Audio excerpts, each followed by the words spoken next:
নমস্কার বন্ধুরা, মিনা রান্নাঘরে সবাইকে জানাই অনেক স্বাগত। আজ আমি আপনাদের আলু দিয়ে মুরগির মাংস রান্না করে দেখাবো।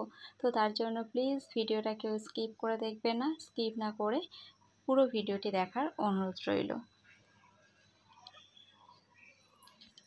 চিকেন রান্না করার জন্য প্রথমে তো মুরগিটা ভালো করে কেটে তারপরে ধুয়ে নিয়ে এবার জল ঝরিয়ে এই যে আমি আর একটা গামলা এখানে রেখে দিচ্ছি।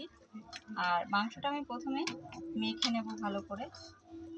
আর আমি এই প্রসেসেই রান্না করে থাকি, তো সেটাই আজকে আপনাদের সাথে শেয়ার করব।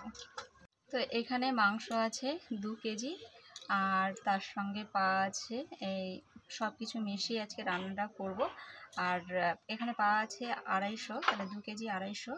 আর তার জন্য আমি এখানটায় মশলা নিয়ে নিয়েছি। এখানটায় মশলাটা আমি আগে থেকেই পেস্ট করে ফ্রিজে রেখেছিলাম বলে সামান্য একটু উপর থেকে জল দেখা যাচ্ছে।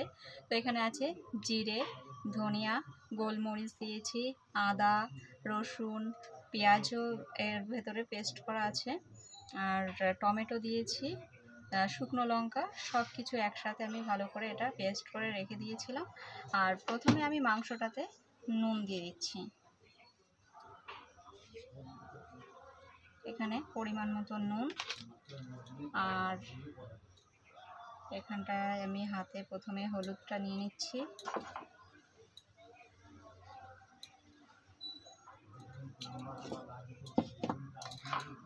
তারপরে এই হাতের ওপরে একটু হলুদের ওপরে তেল দিয়ে দিচ্ছি। দিয়ে এবার এই যে তেজপাতা ভালো করে মুছে, আগে থেকেই তেজপাতাগুলো ভালো করে মোছা ছিল, আর একটু মুছে নিচ্ছি। নিয়ে এবার একসাথে এগুলো ভালো করে মেখে নেব। তো নুন হলুদ দিয়ে তো ভালো করে আমি তেল দিয়ে ভালো করে মেখে নিয়েছি। আর এরপরে কিন্তু আমি আর হাত দিয়ে মাখবো না, কারণ এই মশলাটা দিয়ে দিচ্ছি। এই মশলার ভেতরে লঙ্কা আছে, তো হাত জ্বালা করবে, যার জন্য আমি এটা এখন হাত দিয়ে মাখবো না, আমি খুন্তি দিয়ে এটা মেখে নেব। এভাবে খুন্তি দিয়ে আমি মেখে এটা মিনিমাম আধ ঘন্টা আমি রেখে দেব, তাহলে মাংসটা খুব ভালো সফট হবে। যারা মনে করেন যে মাংস রান্না করলে সেই একটা ছিবড়ে ছিবড়ে ভাব থেকে যায়, কিছুতেই সে সফট ভাবটা আসে না, তো তারা এইভাবে রান্না করে দেখতে পারেন, খেতে কিন্তু খুবই ভালো হয়।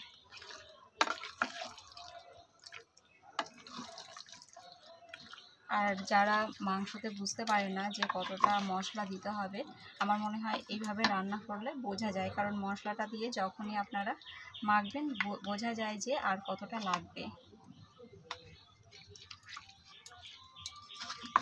এটা ভালো করে আমি মেখে নিচ্ছি। মশলা দিয়ে ভালো করে মাখিয়ে নিয়েছি। এবার একটা ঢাকনা দিয়ে আমি মিনিমাম আধ ঘন্টা রাখবো। আপনাদের হাতে যদি সময় থাকে আপনারা 1 ঘন্টাও রাখতে পারেন, তো আমি আজকে আধ ঘন্টাই রাখছি। আর এরপর চলে যাব মাংসের আলুটা কাটার জন্য। তো এবার আলু কেটে নিই। তো গ্যাসটা অন করে কড়াই বসিয়ে দিয়েছি। আর এই যে এদিকে আলু আমার কেটে ধোয়া হয়ে গেছে। আর এখানে পেঁয়াজ কুচিয়ে নিয়েছি।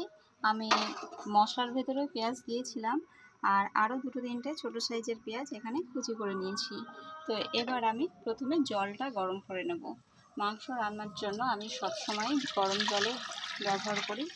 গরম জলে মাংস রান্না করলে টেস্টটা কিন্তু ভালো আসে। তো আমি এখানে জল দিয়ে দিয়েছি, আর গ্যাসের ফ্লেমটাও বাড়িয়ে দিচ্ছি। জলটা গরম করে নেব।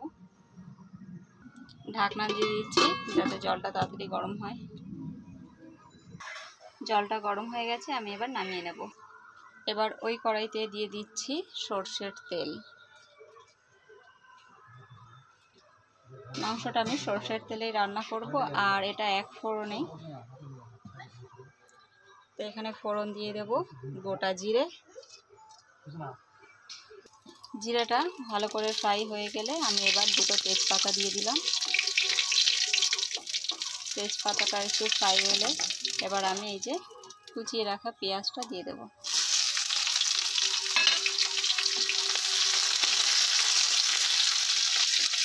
পেঁয়াজটা একটু কালারটা চেঞ্জ হয়ে এলে তারপর আমি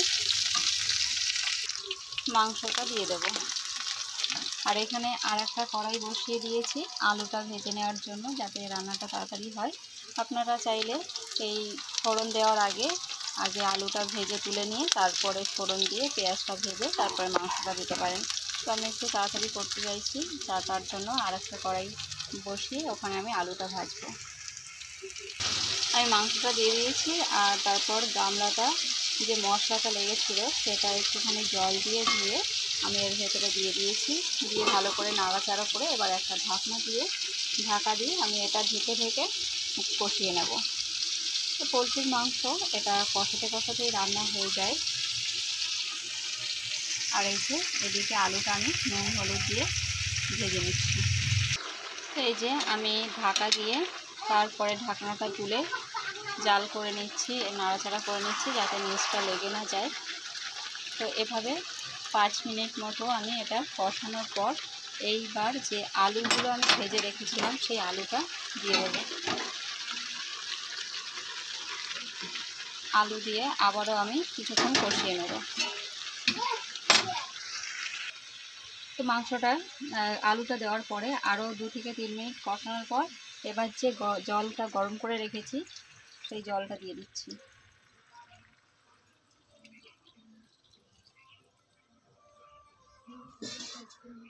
এরপরে গ্যাসের ফ্লেমটা একটু বাড়িয়ে দেবো, একটু কমিয়ে রেখেছিলাম।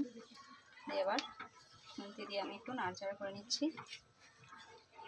আর এরপর ঢেকে আবারও আলুটা যতক্ষণ না সেদ্ধ হচ্ছে ততক্ষণ জাল করলেই মাংসটা রেডি হয়ে যাবে। তো আমি ঢাকা দিয়ে মাংসটা জাল করছি। তো দেখে নিচ্ছি আলু সেদ্ধ হয়েছে কি না।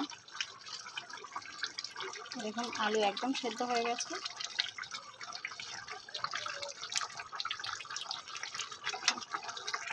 আর এরপর আমি একটু গরম মশলার গুঁড়ো ছড়িয়ে দেবো ওপর থেকে। আর নুনটা আমার প্রথমে যে মাখানোর সময় দিয়েছিলাম তারপর কিন্তু আমার আর নুন দিতে হয়নি, নুনটা একদম ঠিকঠাকই আছে। তো এবার আমি একটু গরম মশলার গুঁড়ো ওপর থেকে ছড়িয়ে দেবো, আর তারপরেই নামিয়ে নেব। মাংসটা একদম রেডি হয়ে যাবে। এই যে মাংসটা একদম রেডি, আমি এখানে গামলায় নামিয়ে নিয়েছি। আর ঝোলের কালারটা কিন্তু দারুণ এসছে, আপনারা দেখে নিশ্চয়ই বুঝতে পারছেন। তো এই মাংসের রেসিপিটা আপনাদের কেমন লাগলো কমেন্টে জানাতে ভুলবেন না। ভালো লাগলে একটা লাইক করে দেবেন, আর যারা চ্যানেলে নতুন তারা প্লিজ চ্যানেলটাকে সাবস্ক্রাইব করে পাশে থাকা বেল আইকনটি অন করে রাখবেন। তো দেখা হচ্ছে পরের ভিডিওর সাথে, ততক্ষণ সবাই ভালো থাকবেন, সুস্থ থাকবেন, টাটা।